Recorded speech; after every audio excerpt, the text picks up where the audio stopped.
Hey everyone, welcome back to the Yeti Design and Development Masterclass. This lesson is about architecting your solution. First, I want to start off talking about how do you choose the technologies for your base tech stack.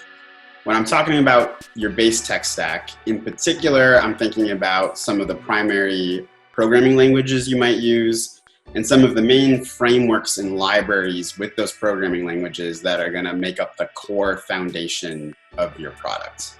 In particular, you usually have one framework and programming language that you might be using for your back end, and you might be using some of the same or different ones for your front end. And it's a very critical decision to make upfront. And there's multiple factors that go into making this decision. So it shouldn't just be made lightly because it has a lot of ramifications for the rest of your product and really the total lifetime of your product. As some quick examples, I'm talking about for your backend, maybe you want to use JavaScript, maybe you want to use Python or Ruby or PHP or Go. There's a lot of options out there. For your front end, maybe you're trying to there's a lot less options, but using JavaScript, for example, maybe you're using one of those other frameworks where the back end and the front end are together to try to iterate more quickly. Some of the libraries I might be talking about that are critical, that are the most common ones, are using on the front end something like React or Vue or Angular. Maybe on the back end, you want to use something like Django, Node Express, Ruby on Rails. There's really a lot of options out there. Some that are older, some that are newer. And if you don't really think about this decision too carefully and you pick one and you start to go with it, if you have to rewrite your application at some point, that is going to be costly. Inevitably, there will be some parts of your application and your product that you have to rewrite, you have to redo. Features have changed, designs have changed. You realize it needs to work a certain way, or there's some sort of functionality that would be better if this part of your application was written in a different programming language, framework, or technology. And as you scale, your code base maybe starts to become less uniform. But in general, you want to avoid this costly rewrite that happens when you don't set up a good product and make good decisions from the start. So how do you start to make some of these decisions? The first one, and maybe this is the most obvious one, is who are the engineers that are going to be working on your product? If their strengths and skill sets are around Python per se, then maybe it might make sense to pick Python as long as the rest of sort of this checklist we're going to be talking about fits and you can get what you need out of it. Are the engineers more junior or more senior? How many years of experience do they have? An engineer that's more senior might be able to pick up a new programming language or a new framework or library or technology in a programming language that they're familiar with a lot more quickly than an engineer who's more junior. If you end up choosing a really cutting edge new framework that there hasn't been even a lot of time for a developer to even work with, and they're more on the junior side, they've got 1-2 years of experience, the initial part of starting to build your product is going to go really slowly. Their velocity is going to be really low. You're going to spend a lot of time struggling and learning and reading and looking at examples and reading documentation, whereas if they were working in a programming language and framework and tech stack that they're already familiar with.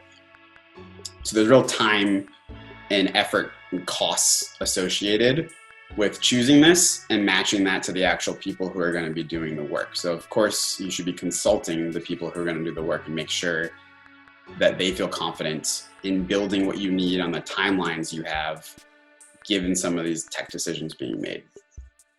I'd say the other big bucket to choose is the framework old and proven? Is it something on the bleeding edge of technology and this framework was just created and it's the hot new thing? Is it somewhere in between? Oftentimes developers and engineers sometimes want to use the latest and greatest, but what happens is that naturally means, as we just talked about, it's new for them. So there's learning. There might be bugs or unclear best practices about how to be using that technology. And generally speaking, there might be a smaller community around it. And when we say community, it means how many other developers and engineers out there are actually using this framework and this programming language.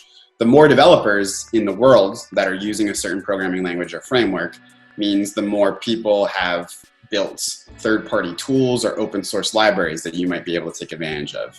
It means the more people that have gotten stuck on certain questions or issues, they've posted on Stack Overflow, they've maybe written a blog article, they've made videos.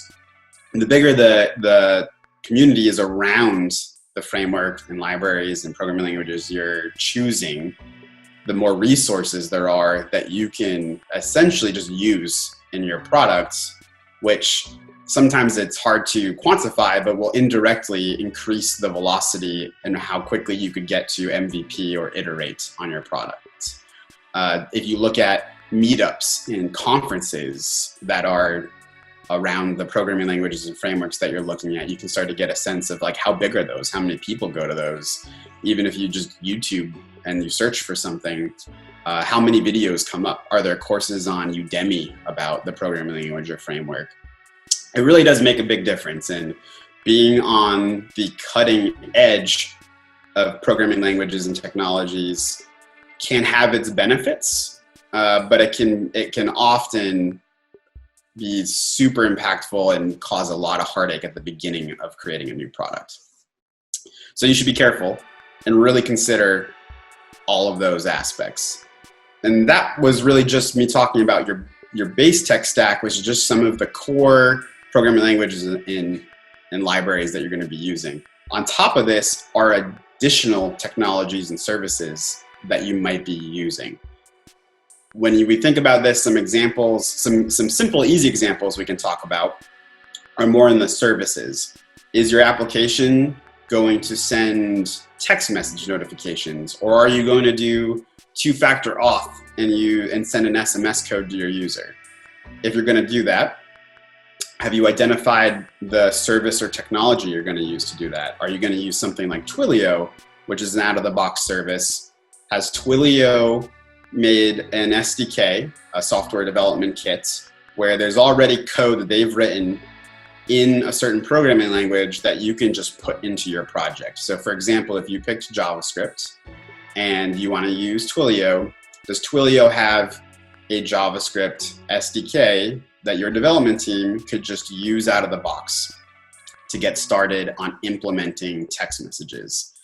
Some of the big services, like Twilio, as an example, have written their SDKs in like the 5 to 10 most popular programming languages, because as a business, they want to be used by as many people as possible. So some of that is more obvious. More nuanced technologies or things, maybe not so much. Maybe they've built something or have their examples in only Python. Maybe they've only done it in PHP. Maybe they've only done it in JavaScript. So you need to be careful. You need to think about some of these things. Another very simple, easy example is your application going to send emails? Are you going to send a welcome email, notification emails, verify your email when you sign up? Any of those types of things, what service are you going to use? Are you going to use an out-of-the-box service like Mailgun or SendGrid? And again, do they have an API that you can just call? Do they have an SDK that's even better that you can just work with inside of your code base and call? How much effort's going to be there? Is it already written? Does that affect? Some more advanced examples is your application going to need any sort of real-time communication? The classic example of this is a real-time chat, even though most products don't have a real-time chat. But imagine you were doing some delivery application and you need a real-time chat. You want that communication to be quick, back and forth. When you write a message, when a user writes a message in the app, it should quickly show up on another user's app. If you want real-time communication, that means your tech stack needs to support WebSockets, which is the technology that allows you to actually implement this real-time communication. Not every programming language and framework comes with WebSockets and this real-time sort of communication out of the box. So that might then be an implication that changes some of your base tech stack decisions.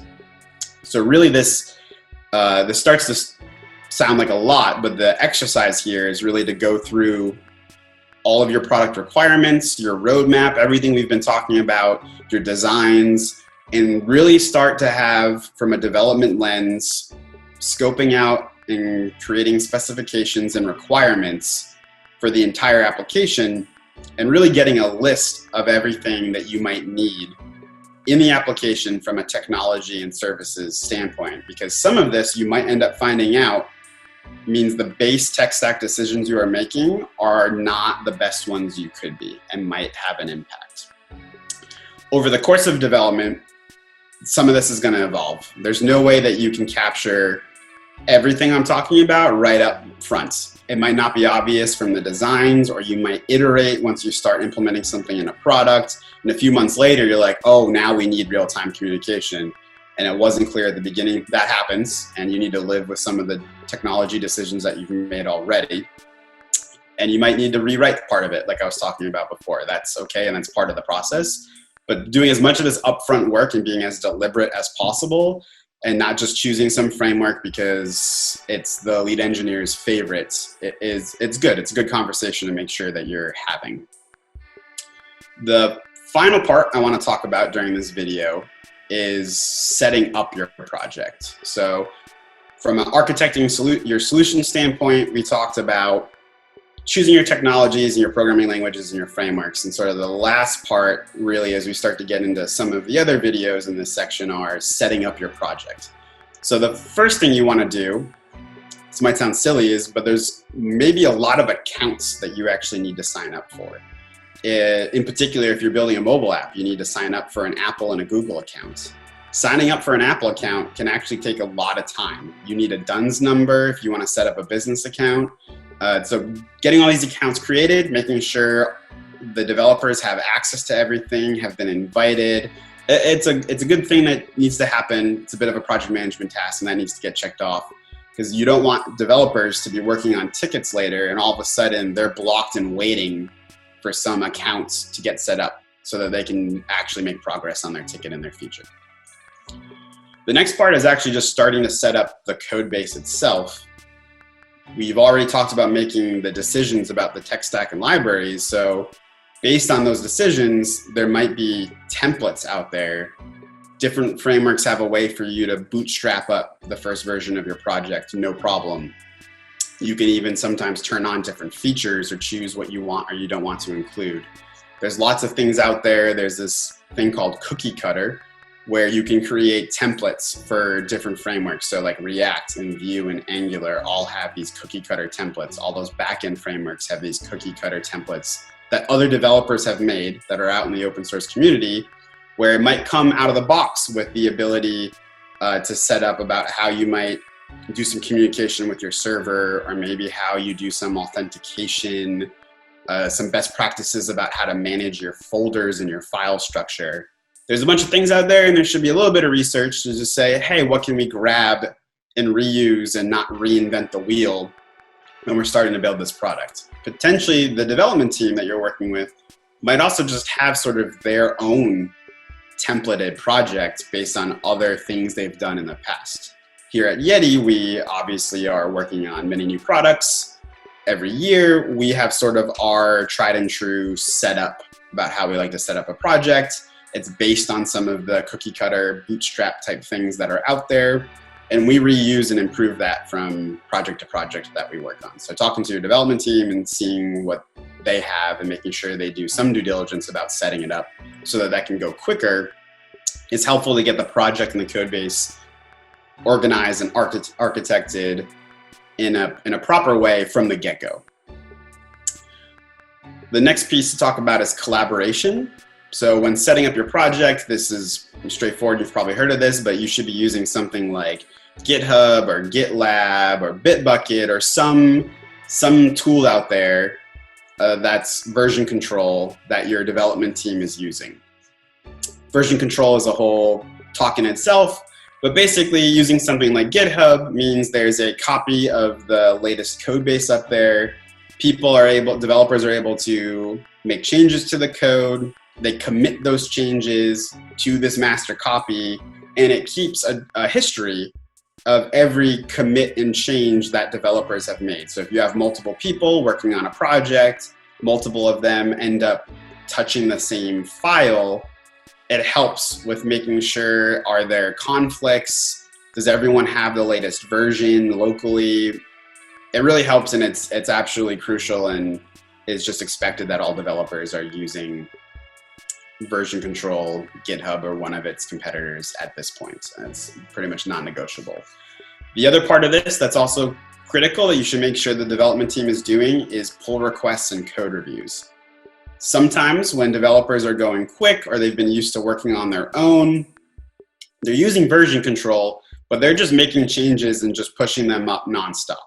Really what you should be doing is this strategy where you make a new, what we would call a feature branch, but basically you make a copy of the latest base of the code base. A developer works on a feature.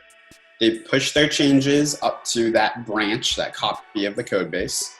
They make a pull request, which really is just, they write up, they put some, maybe a video or a GIF or pictures of what they've done. They write some notes. They talk about what they worked on in this ticket. They might have a link to wherever you have the ticket in your ticket tracking system that maps to the feature they were working on. And then other developers on the team go and look at the pull request. They can see exactly every line that was deleted, edited, or added, and they can make comments. So this is really, really critical when there's a more junior engineer working on a team, and you have a more senior engineer that can review the code, make suggestions, catch if there's any bugs that might be put into the code base, check if this feature wasn't exactly implemented or architected like they would expect. Again, generally speaking, all developers know that this is best practice. It's just good for everyone involved in the project, from project management to a product owner to the startup founder, that this is what they're doing. That they should be doing this, and that you're not skipping some parts of this process for the sake of speed or time. There are some times where maybe there's a critical bug in production and you need to make a hot fix, or there's a demo coming up and we need to get this code in. But generally speaking, pull requests, collaboration, and version control is what you should be doing. So the last part that I want to talk about is continuous improvement in continuous deployment. They're often abbreviated CI and CD, just for sake of brevity. The concept is about how are developers going to deploy their code to a development or staging environment where other people on the team can go to see it. It's really important to think about it up front, because if you don't come up with a strategy, you end up in a situation where the product manager or a stakeholder keeps wondering, like, well, where's the latest? Is there something I can see or try out? When was the last time something has been pushed? To avoid that, you can actually set up an automated process. That's what CI and CD is essentially talking about, the continuous part, where every time a developer merges in new code from one of these pull requests that we just talked about, a process is automatically kicked off that deploys the latest code and the latest features and latest bug fixes to a development environment that's always running, so that anyone on the team can go look at it. It's critical to set it up from the beginning. There's a lot of tools out there right now to do this. There's Circle CI. If you're using Bitbucket, they have their own. There's CodeShip. There's a bunch of ways that you can do this, a bunch of different tools. You should just look up maybe what version control you're using, what are your engineers familiar with. There's plenty of tutorials and examples online. But basically all it does is, once someone's PR is merged in, it takes that latest code and it runs through this script that basically bundles and builds the latest version of the application based on that new code, puts it up on a server somewhere where you're hosting everything, and then restarts it and is automatically available. This way you don't have any of your developers losing critical time during the week when they could be working on new features or bug fixes, manually doing any of this deployment stuff. The actual deployment setup is going to be another video later on, so you can, if you're curious about that, go look at that. There's going to be a whole thing on talking about deployment. But for the sake of this is really the concept, where wherever you're deploying and however you've set it up, you should set up CD and you should have your developers spend some upfront time. It will feel like there's maybe a little bit less progress happening when you're first starting the project. If someone's focused on setting up continuous deployment and they are not familiar with it, it might take a couple days for them to figure out what's going on and get it up there, maybe even longer if they're really new with it. But it's super important, and you should make sure it happens, just because for yourself, you'll be able to test and see what's the latest at all times. So with that, we're gonna wrap up this video on architecting your solution. Thanks for watching, and you should check out the next video.